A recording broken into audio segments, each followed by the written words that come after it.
All right. It is time for another episode of the King of Cannons. And do you know why this one's exciting, guys? It's because we have the masked hero himself. And when I say hero, maybe I should say anti-hero, because he's kind of evil. He's got a smiling face. He's a lovely guy to talk to. But maybe a little bit like, I haven't actually watched this show, but from the trailers, I've figured the guy from the Boys show seems like a bit of what we'd call a smiling cunt. So maybe he's a bit like that. You know, he's like, I'm a superhero, haha. But he's actually a massive dick who's like, pick the fucking brown M&Ms out of the bowl for me, you shitbreak. Not sure if he's like that or not. Honestly, we'll need to do a deeper investigation of Grimmy behind the scenes, because he's a lovely, smiling, happy, chill nerd and a real sparkling ball of positivity. But for someone who cannon rushes this much, we're not sure. We need to do more research. It is, of course, the one and only Grim Reaper. Now, his opponent down here, Yeezy for Prez. Do you know who this is, guys? He is a young man. Some would call him the future of Terran. It is, of course, the one and only Joe Future. That's right, Future, one of the best Terrans in North America. I think many would say he's actually probably more consistent than Massa these days, right? I think he is a bit more consistent than Massa. I always like playing Future when I run into him in an EPT weekly or on ladder, because, you know, it's always nice to just have someone reach down my throat, rip my insides out my mouth hole, and turn me inside out, and start making kind of, what do you call balloon animals, but with my fucking organs. While not even blinking, or his heart rate doesn't go up, like, it's just the most nonchalant butchering of his opponents. Future's just one of these super mechanical Terrans. He's so good at dropping. His micro is impeccable. He's the guy who, when he's got 20 Marines and he sees 10 Speedbanes on Crete, he stims at the 10 Banelings and focuses them all down before they connect. And you're like, you're meant to run away from those units. What the hell, dude? And he's like, nope, I'm going to run towards it. Like, oh, Jesus Christ, why are you so good at microing? But you know what? Micro is all well and good, but you're not going to have stim Marines when your opponent's rushing you with Void Rays. That's right, really quick Stargate down here. Shield Battery is getting targeted by the Reaper, but that at least keeps the pylon alive at the very least. I wonder if he comes in now. He's got an Adept coming across. Will that get there in time to save a Shield Battery? I would cancel that Shield Battery, actually, because that's going to die otherwise. I don't think the Adept gets there in time. If he used an SCV as well, he could have definitely killed that Shield Battery. As it is, the Adept is almost here, but not quite. The Void Ray is on the way. Trying to get some Shield Batteries up close. 2 pylons do go down. There's 2 Marines here. He's building Marines non-stop. Factory is up on the high ground. It's almost finished. There we go. Shield Battery goes down. Ooh, he wants it. He wants it so bad. Oh, that probe is twerking like its life depends on it, but it does end up getting focused down. Another probe is going to have to get pulled, and it's only now leaving the main base. Uh-oh. Grimmy's in traps. Adept comes up, takes a bunch of Marine shots. That SCV, Drilly Boy, gets the heck out of there. Well done. Command Center pulls back to the high ground. Now he's building a Widow Mine to start and straight into Starport, interestingly. So 3 Marines, 4 Marines are out. 4 Marines do beat a Void Ray, especially when you've got the Widow Mine there to kind of back it up a little bit. Widow Mine, where is it going to burrow? Burrows at the front of the base. Ooh, 1 Marine goes down. Void Ray still healthy, only has lost its shields. But no batteries are up just yet. Oh, Reaper! No, you can't lose that! Oh, the Reaper is such an important unit in this scenario. I really think he needs to go around the edge of the map, but... Oh, you know what? There's an Adept coming. If he dies to the Adept, that would suck. If that Reaper can go get in the mineral line, that's huge. There's a Nexus behind this. He's actually not going all in, but ooh, he takes a Widow Mine to the face. I mean, Grim Reaper's Void Rays, they've got a bit of a chin on them. Is it going to be enough, though? Reaper comes in, gets the probe. Only 1 more battery goes down. And that feels pretty good for Future right now, that he gets that. There's only 1 Shield Battery. What he doesn't know, though, is that there's a Command Center, a Nexus up on the other side of the map. He's playing this as if he's being all in. Oh, the Viking! Yeezy! Future just fucks him up. Is he going to take down both? Oh, no, Grim. Oh, shit. Is that an alpha of Dead Rays? That's right. They just got dicked by 1 virgin Viking. Dude, that's that moment when the 2 fucking jacked dudes try to fight like that 1 skinny guy, but the skinny guy actually knows how to fight. Whereas all the other guys have done is literally they just swing like that when they're fighting other dudes on steroids in the gym. And this guy does some fucking Vulcan death grip shit on one of them, and he just fucking falls over. And then, I don't know, tackles the other one to the ground and squats on his face, does some jiu-jitsu or some shit. And he's like, eat my asshole, eat my asshole. For those who don't know, yes, the original Borat fight scene between him and his manager was actually technical Kazakhstani jiu-jitsu. It's a different style. It's not the BJJ, it's the KJJ.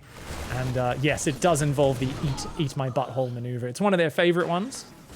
I haven't had a chance to watch the new Borat yet. Keen to.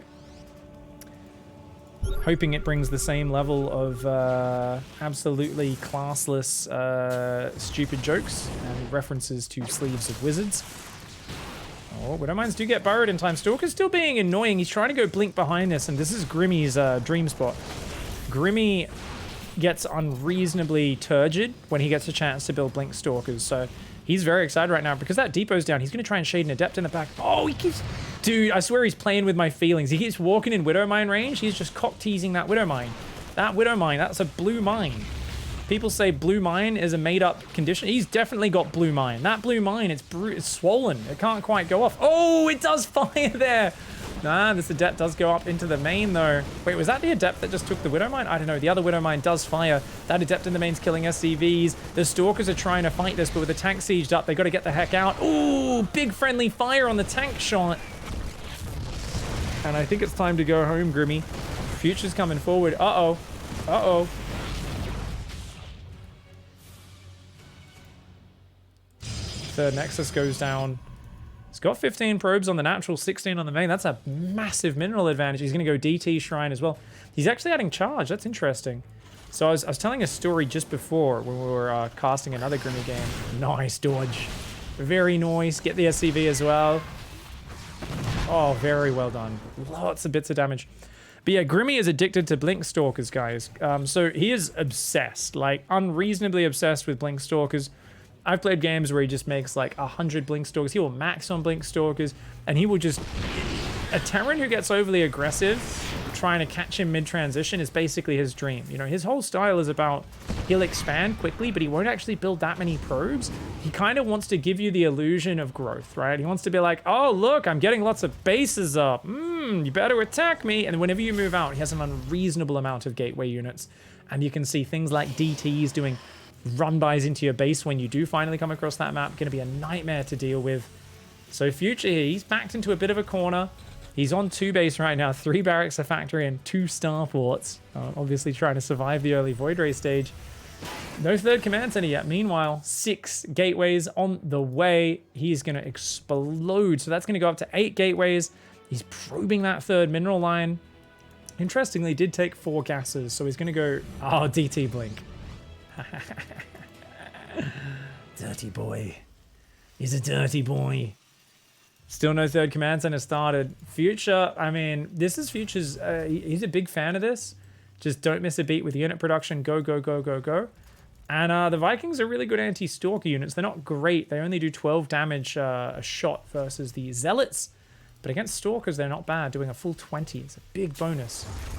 But it becomes more and more of a 2-base all-in the longer you stay on this sort of army. And remember, Stim is not even done. Shield has to start when Stim is finished. So while there is a powerful attack, and I don't know if Grimmy can hold it, it is all-in, and DTs are going to cause a problem here. Stalker's there, just pick off a Marine or 2. Oh, look at him. He's just trying to be as annoying as he can. Yeah, look at that. Just picking off units, doing bits of damage. Or is he just going to wait with his DTs at home? I'm surprised his DTs are just building in his main base. You can tell Grimmy here is a dirty weirdo, because who the hell just stacks their DTs in their main? He's just going to use them as combat units, isn't he? Oh, he's just going to jump on the... He's like, nah, we're not trickling in. We're going to wait until you're sieging. We're going to jump on you as your army's in the middle of the map. Zealots and DTs. The DT's going to blink on the tanks. The Zealots going to charge the Marines. This is a crazy high damage army. He doesn't see the DTs with the scan. Oh, you got to be careful, Future. Oh my god, he's covered in a bit of backdoor action here. A whole lot of Zealots and DTs are going to come in from behind, but actually, Future's really deep now. And here we go. The Zealots and DTs coming on in. They blink on top. More DTs from that side, slaughtering the Marines. And Future says, oh, fudge you, Protoss player, and leaves that game. That was actually a beautiful engagement. Let's quickly do an instant replay of that. I actually thought when he got spotted by these Marines, it was actually going to be really good for Future. But I think he was a little slow to siege, and I think he should have turned around to face it. But look at this. He kind of does siege and turn around, but it actually works out really perfectly, I feel. Shields are not done. The tanks are mid-siege, and let's just slow that right down. Watch these DTs come in from that side and catch all these Marines. These DTs here are going to blink up to this side, and the Zealots are going to get us around there. Ooh. Ooh. Pizza pocket with some delicious fucking Protoss dough. That nice spongy DT Zealot dough, you know, it's got a bit of stretchiness to it. And then you've got that delicious, just saucy, you know, same color as that tomato sauce, because it's literally the blood of a whole shitload of humans you just killed. Well done, Grim Reaper, you psychopath. Pizza pocket Terran, the best kind. If you guys enjoyed this video, don't forget to like and subscribe. Check out the Patreon. Link is down below in the description. We'll see you in the next video. Goodbye and good night.